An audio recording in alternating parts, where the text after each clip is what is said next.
Obtenir un crédit, c'est l'étape presque indispensable quand on se lance dans un projet immobilier. Mais le sujet est complexe. Quel taux, quel crédit, quel risque? On avait plein de questions. On les a posées à nos invités du jour. Vous écoutez Notaire Éco, une initiative de notaire.be. À mes côtés aujourd'hui, Sylvain Bavier, le porte-parole de notaire.be, et Olivier Devresse, conseiller juridique chez Stater. Bonjour et bienvenue à tous les deux. Bonjour. Bonjour. Alors Olivier, pour commencer, une petite question. Vrai ou faux, est-ce que c'est devenu vraiment plus compliqué d'obtenir un prêt? Oui, effectivement. Donc, ces derniers temps, suite à la hausse des taux, l'inflation et également certaines règles qui ont été émises par le régulateur, donc la Banque nationale. Donc, c'est devenu effectivement beaucoup plus difficile pour des jeunes acquéreurs de devenir propriétaires et de contracter un crédit hypothécaire. Stater, c'est un petit peu le spécialiste du crédit hypothécaire, c'est ça? Oui, effectivement. Donc, on est ce qu'on appelle une société de servicing. Donc, on s'occupe de gérer du crédit hypothécaire pour un ensemble de prêteurs qui appartiennent à différents secteurs, donc des compagnies d'assurance, des banques traditionnelles, des établissements de crédit et également de succursales de sociétés étrangères. Et si on revient à la base, c'est quoi un crédit hypothécaire? Donc, c'est un crédit qui est à but immobilier, contracté par un particulier, donc c'est-à-dire quelqu'un qui va agir dans son cadre privé et donc qui sera garanti par une sûreté immobilière. Donc ça peut être une inscription hypothécaire, un mandat hypothécaire. Sylvain, le crédit hypothécaire, j'utilise quand? On l'utilise pour diverses raisons. La plupart du temps, évidemment, quand on achète un immeuble, soit de son premier immeuble, soit parce qu'on réinvestit, on va pouvoir également l'utiliser si on fait des travaux. Tout simplement parce que on va rénover son immeuble, à ce moment-là, on va passer en général par le crédit hypothécaire, même s'il y a d'autres formes de crédit qui sont possibles. Mais quand on emprunte un montant qui est relativement important, dans la grande majorité des cas, on passe par le crédit hypothécaire, hypothèque qui est en fait la garantie que vous donnez à la banque, comme quoi vous allez être un bon payeur. Alors Olivier, toi qui observes au quotidien des demandes de crédit hypothécaire, comment tu sens le marché? Qu'est-ce que tu ressens par rapport à ça? Comme je l'ai expliqué, donc ça devient effectivement un peu plus compliqué dans le contexte actuel d'obtenir un crédit. Donc il y a plusieurs paramètres qui expliquent cette situation. Comme on expliquait, la hausse des taux, l'inflation, l'immobilier qui reste encore élevé et qui n'a pas spécialement baissé. Tous ces éléments-là rendent la chose beaucoup plus compliquée pour les acquéreurs, effectivement. Et du coup, en tant qu'acquéreur, en tant qu'emprunteur, quelles sont les précautions que je dois prendre? Tout d'abord, bien connaître son dossier, bien avoir un bon plan financier, connaître bien la partie de ses revenus qu'on va pouvoir allouer au remboursement de l'emprunt hypothécaire, composer un dossier qui soit solide avec des fiches de salaire, avec une analyse complète de ses dépenses actuelles et de ses revenus bien entendu, et examiner toutes les possibilités qu'on peut trouver en termes de garantie pour rendre son dossier plus attrayant pour le prêteur. Comment est-ce que je rends mon dossier plus attractif? C'est quoi ton feeling, toi? On s'habille bien. Non, je rigole. Non, pas du tout. Mais en fait, qu'est-ce qu'on va faire? Effectivement, il faut d'abord, je pense, avoir préparé. Préparer, ça veut dire qu'on va d'abord aller voir la banque, on va voir quelle est sa capacité d'emprunt, et puis quand on achète un immeuble, on va essayer de faire selon ses capacités. Alors c'est pas encore gagné, parce qu'évidemment il y a des gens qui me disent « Ah mais moi je peux emprunter 200 000 euros, 300 000 euros, pas de problème ». Oui, mais pas de problème, mais évidemment si votre maison en vaut 200 et que vous voulez en emprunter 300, ça va pas aller. Et donc il faut aussi effectivement d'une part se dire on va voir une expertise, on va voir si la maison va valoir suffisamment, et en fonction de ce que l'on veut faire aussi, est-ce que la maison, au final, une fois qu'on aura fait par exemple des travaux de rénovation, va valoir son prix. Quand on demande des travaux de rénovation, si on veut les avoir immédiatement, il faut préparer son dossier, comme on le disait, c'est-à-dire avoir toute une série de devis, le cas échéant. Et ça, c'est pas facile. Il faut, je dirais, à un moment donné, aller relativement vite, et parce qu'on a la pression, évidemment, d'une condition d'octroi d'un crédit par rapport au compromis de vente qu'on a signé, du fait qu'on va devoir avoir des rendez-vous avec la banque, que parfois il y a un comité de direction qui ne se réunit pas tous les jours, qui va prendre des décisions. Et donc, il faut être vraiment au taquet. Et ça, je pense que c'est un des conseils que l'on doit donner, c'est que non seulement on doit être en amont bien préparé. Et puis quand on a trouvé le bien de ses rêves, et si on doit y faire des travaux, on doit être au taquet par rapport à tous les entrepreneurs que l'on va consulter pour avoir les devis, pour pouvoir boucler son budget à temps, que le notaire reçoive le dossier à temps aussi pour pouvoir le préparer. Comment est-ce que les conditions du marché immobilier influencent l'octroi d'un crédit? Par exemple, est-ce que le PEB peut influencer cet octroi?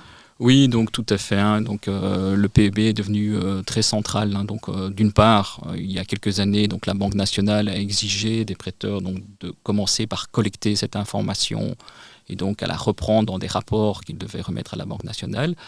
Et maintenant, on s'est rendu compte aussi que le PEB va avoir un impact direct sur la valorisation des biens, mais aussi donc, sur le crédit scoring du consommateur. Donc en fait, on va dans l'appréciation de ses revenus disponibles tenir compte du PEB. Un PEB favorable, donc c'est synonyme de moins de charges à payer en termes donc, de factures énergétiques.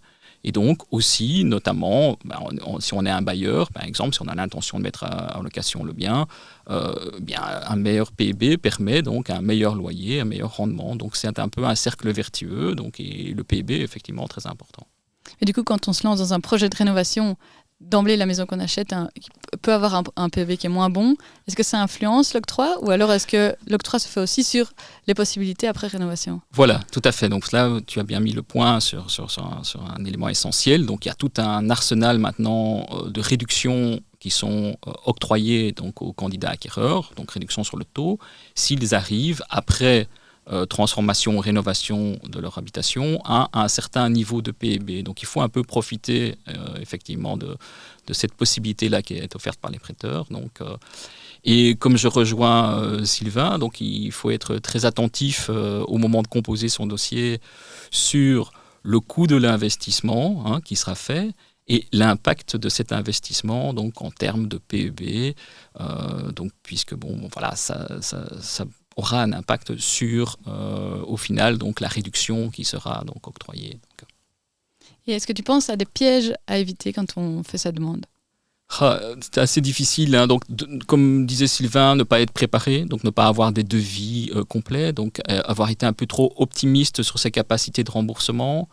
Il y a aussi, je pense, un rôle très important à jouer par l'agent bancaire ou le courtier, donc, qui sont là donc, pour conseiller et aiguiller donc, le candidat acquéreur pour en fait, bien présenter son dossier, tenir compte éventuellement de sources de revenus dont on n'aurait pas normalement pris en compte. Donc, examiner aussi les possibilités d'obtenir des aides externes, donc, parce qu'on sait, ce qui est très important aussi, c'est la quotité empruntée qui va déterminer le taux. Et donc, si on a la possibilité d'avoir un proche ou qui est disposé à faire une donation, de permettre à ce moment-là donc, aux candidats emprunteurs d'avoir donc des fonds propres suffisants pour pouvoir donc, rabaisser cette quotité donc, empruntée et avoir un meilleur taux donc, pour son crédit. Si je veux vulgariser, la quotité empruntée, donc c'est la somme que je vais emprunter.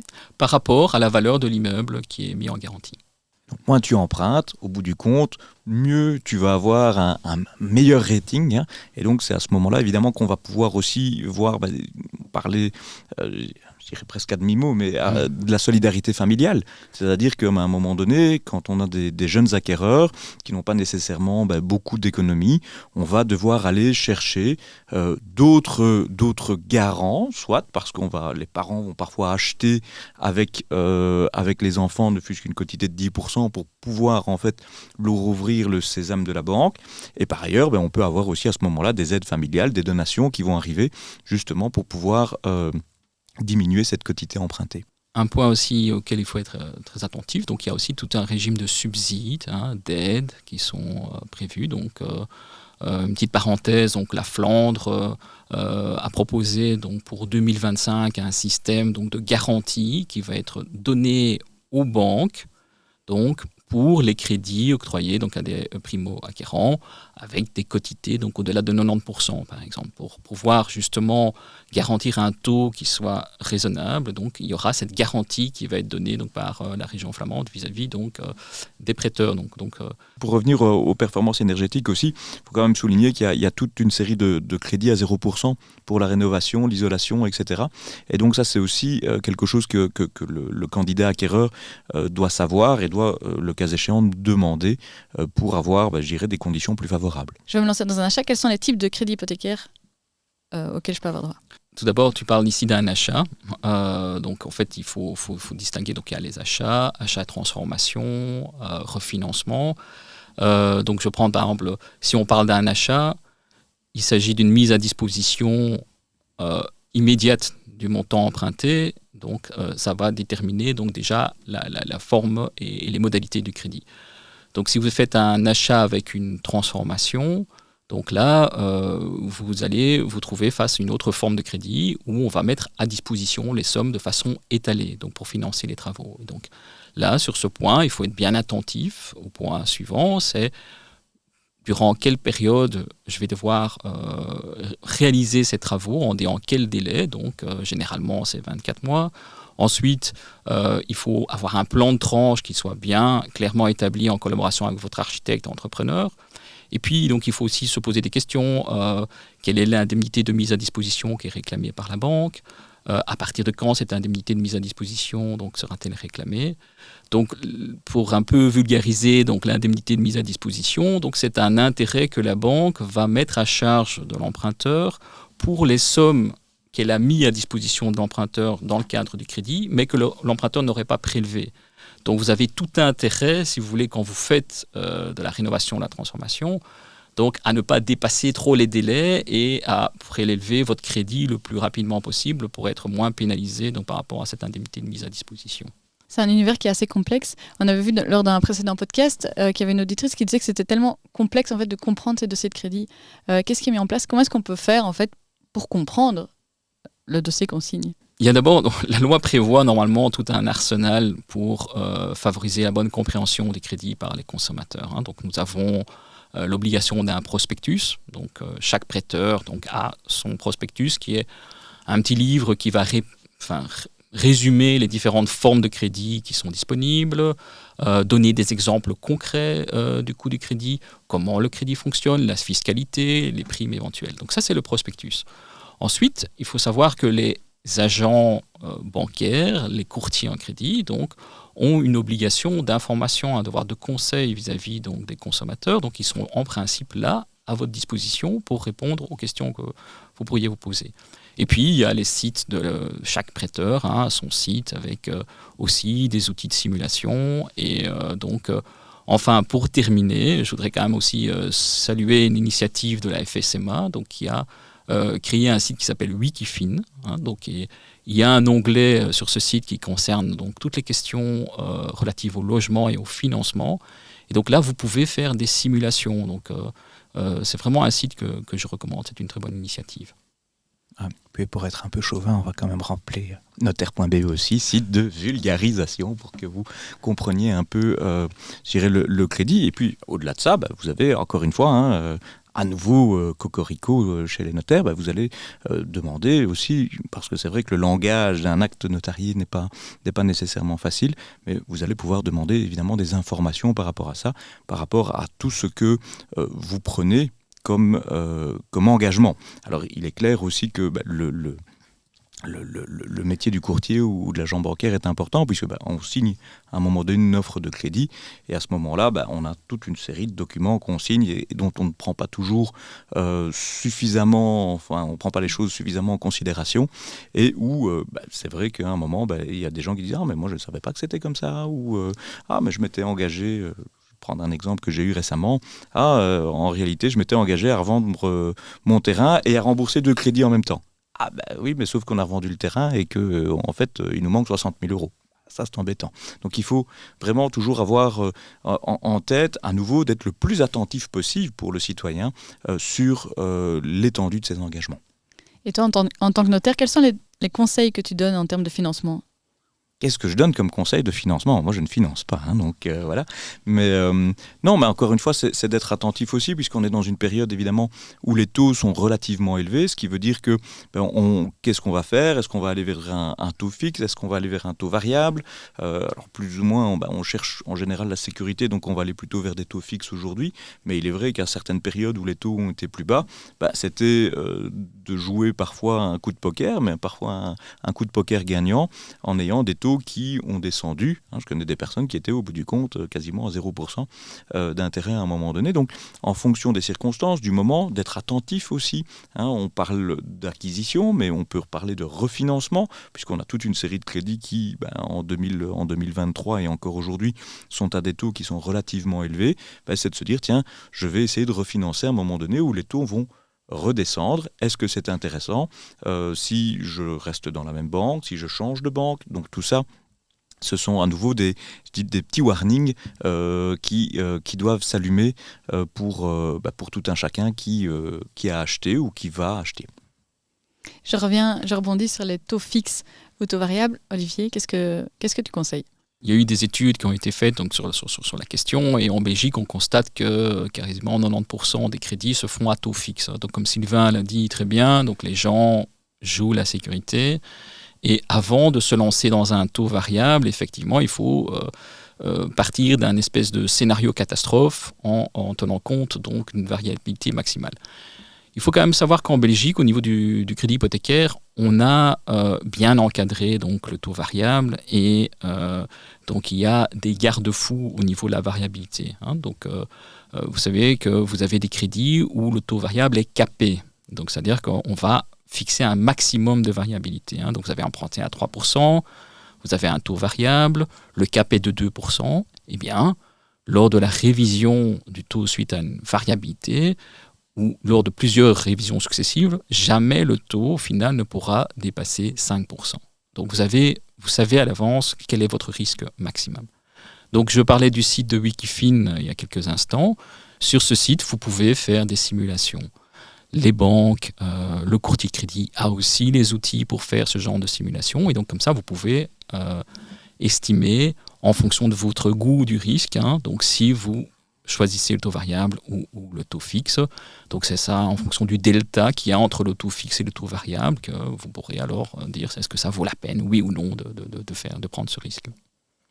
Et tant qu'on est dans les taux, c'est quoi le TAEG ?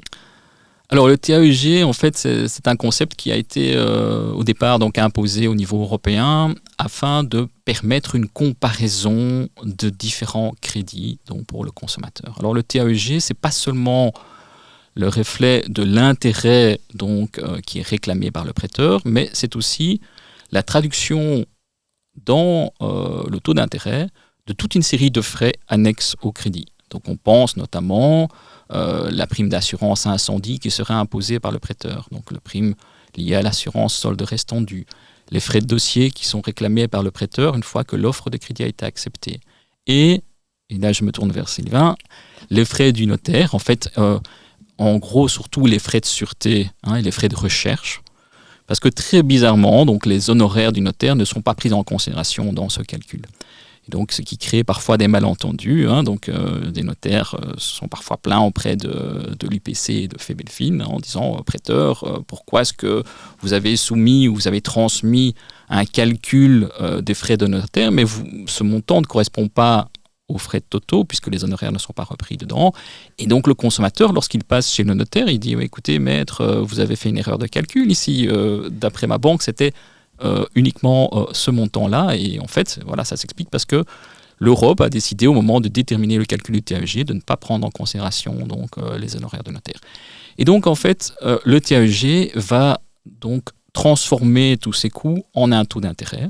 Et l'idée, c'est que le consommateur va faire un peu de shopping et il va aller chez différents prêteurs et obtenir des simulations qui devront, ou des offres de crédit qui devront intégrer le TAEG. Et de cette façon, le consommateur peut comparer des offres. Donc voilà, je ne suis pas très fan du TAEG, parce que déjà, c'est très peu accessible comme information par rapport au consommateur. Deuxième point, ça induit des comportements qui ne sont pas toujours des comportements du bon père de famille. Donc je vais privilégier par exemple un crédit où on ne va pas m'imposer une assurance incendie. Or, c'est un risque, donc je ne suis pas couvert. Certaines banques, pour être compétitives sur les TAEG, pourraient être tentées de remplacer une hypothèque par un mandat hypothécaire. Donc c'est-à-dire qu'on aura moins de frais de sûreté, donc un TAEG moins important. Mais au premier pas de travers du consommateur, paf, on convertit le mandat, le consommateur se retrouve avec une grosse facture au niveau donc, de l'inscription hypothécaire. Donc voilà, donc ça c'est le TAEG. Pour terminer, il doit être pris dans l'offre de crédit et il doit être pris aussi dans ce qu'on appelle les IS. Donc voilà. Donc c'est une manière en fait de comparer, parce qu'on va prendre, évidemment quand on a eu des taux qui étaient très très bas, les choses étaient relativement simples, tout le monde s'en moquait un petit peu. Mais aujourd'hui évidemment la comparaison est d'autant plus importante et il est vrai que parfois une banque va vous donner un taux qui est plus bas, mais en réalité va se récupérer sur l'assurance vie ou sur l'assurance incendie qu'elle va vous imposer de prendre. Pas toujours imposé, mais après ça, le taux va varier aussi si vous ne prenez pas toutes les assurances en même temps. Et donc, ça, c'est vraiment une chose qui était importante dans la manière, effectivement, de comparer. Alors, il ne faut pas aller dans les excès, comme tu disais, parce que si on va dans les excès, qu'on dit on ne doit pas prendre d'assurance incendie, ce n'est pas obligatoire, une assurance incendie sur un immeuble, là, c'est débile, il faut le dire comme ça. L'autre intérêt, mais là c'est pas nécessairement dans le crédit hypothécaire, c'est ça quand vous voyez parfois des grandes publicités taux à 3% et puis vous voyez TAEG à 8%, c'est qu'il y a quand même toute une série de frais qu'on vous a pas dit et c'est peut-être moins intéressant qu'on y croit. Voilà. Et du coup, en tant que consommateur, comment est-ce que je m'en sors dans toutes ces possibilités ? Il faut à nouveau comparer, s'informer. C'est vraiment très important toujours c'est s'informer. Alors il y a diverses sources évidemment et on en a déjà parlé dans d'autres termes. Il ne faut pas toujours prendre pour vrai ce qui se trouve sur Internet, mais il y a des sites, Wikifin dont on vient de parler aussi, où on va avoir toute une série d'explications, toute une série de potentielles comparaisons. Et puis il faut poser des questions. On ne meurt pas bête et donc vaut mieux poser une bête question que de se retrouver avec une mauvaise blague, une mauvaise surprise une fois qu'on a signé le crédit et il est trop tard à ce moment-là. Comment est-ce que les banquiers et les courtiers collaborent avec les notaires quand il y a une transaction immobilière ? Ça se passe en général. Donc je dirais, il y a plusieurs stades. On a le stade, le pré-stade où le consommateur va aller vers sa banque ou son courtier pour obtenir son crédit. Et puis il y a toute une série évidemment après d'informations qui sont envoyées par la banque. Alors c'est parfois facile et parfois un petit peu moins. On se rend compte qu'il y a parfois une sûreté en plus, des documents qui peuvent manquer. On parlait d'assurance ou des choses comme ça qui vont ralentir potentiellement le dossier. Et donc le but, c'est d'essayer de collaborer au mieux pour que, au final, on passe les actes dans les meilleurs délais possibles avec, je dirais, des clients qui sont contents, c'est-à-dire celui qui achète, mais aussi celui qui vend, en agençant les agendas de tout le monde pour que les actes puissent se passer de la meilleure manière possible. Oui, donc voilà, je confirme ce que Sylvia vient de dire. Donc en fait, oui, souvent, en fait, le courtier ou l'agent bancaire va avoir un rôle d'intermédiaire entre la banque, les services back-office ou mid-office et le notaire. Donc il arrive souvent que le notaire interpelle la banque et oui, il n'y a pas toujours la réaction voulue dans le temps voulu ou dans le sens voulu. Donc, et donc le courtier de crédit, notamment, a un rôle important à jouer à ce moment-là, comme l'agent bancaire, donc pour arrondir les angles, expliquer le dossier. Et donc je pense que souvent les employés notaires sont appelés à faire appel un peu au courtier de crédit pour prendre contact avec le siège de la banque et donc permettre que l'opération, comme disait Sylvain, puisse se passer de façon la plus fluide possible. Parce que c'est ça que nous recherchons tous en fin de compte, c'est une expérience facile, positive pour le consommateur. On sait que c'est déjà quelque chose d'assez stressant, un achat immobilier, donc on ne va pas rajouter une couche et donc effectivement on a tout intérêt à travailler ensemble. On va parler du taux belge. Comment est-ce qu'il se situe par rapport au marché européen ? En fait, on n'est pas un mauvais élève donc, à ce niveau-là. Donc, je pense, je regardais un peu ce matin, donc sur 20 ans fixe, on doit être à 3,4%, 3,5%. Si on compare avec la Hollande, on se situe dans les mêmes fourchettes, avec la France aussi. Mais par exemple, je regardais au niveau donc, du Royaume-Uni, on parle de 6%. Dans des pays du sud de l'Europe, Donc on a des taux aussi plus importants, avec aussi des spécificités. Donc par exemple les pays du sud de l'Europe, l'Italie, l'Espagne, le Portugal ont par exemple énormément de taux variables. Donc vous cumulez la variabilité avec un taux de départ plus élevé, eh bien, ça veut dire que quand même on est très compétitif en Belgique donc, par rapport à ce taux-là. Et comment est-ce que tu vois évoluer le marché dans les années à venir ? Enfin, je ne suis pas économiste et je n'ai pas de boule de cristal. Donc, en fait, comme vous le savez, on est énormément dépendant des taux qui sont pratiqués par les banques centrales. Donc, la Banque centrale européenne va suivre un peu ce que fait la Banque centrale aux États-Unis. Donc, ces taux, on nous annonce une baisse de taux dans le courant 2024. Au départ, c'était au mois de juin, puis maintenant, on parle plus au mois de septembre. Donc, en fait, c'est l'inflation. La réponse à l'inflation, qui est le taux des banques centrales, qui va un peu déterminer l'évolution, en tout cas si je me positionne par rapport au taux.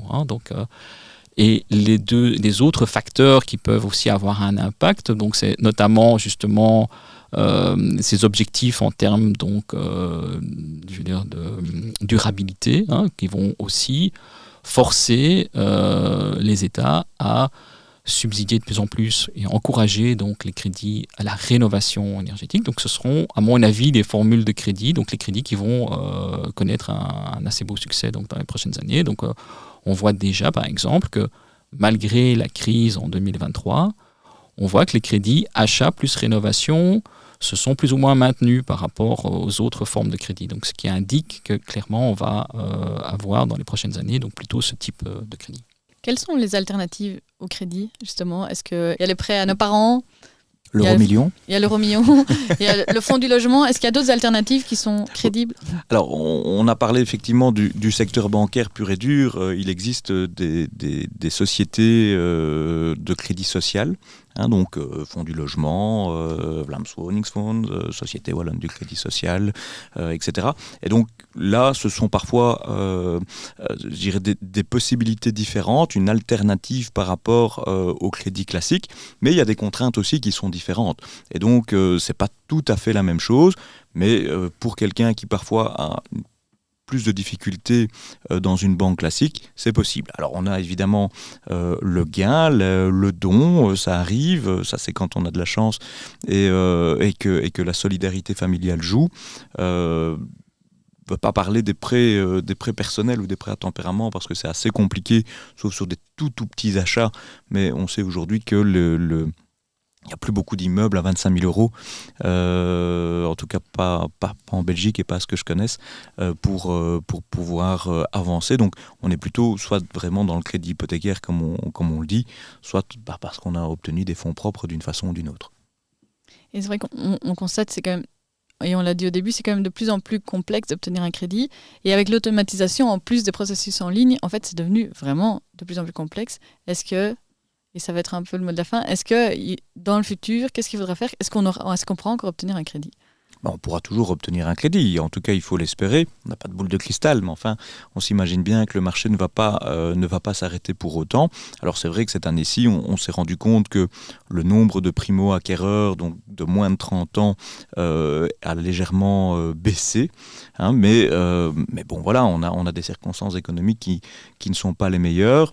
On peut imaginer que l'on va continuer avec ça. Maintenant, on n'est pas obligé d'acheter immédiatement la grande maison de ses rêves. On peut aussi acheter un peu plus petit, rénover et ainsi de suite pour obtenir le château en Espagne un jour.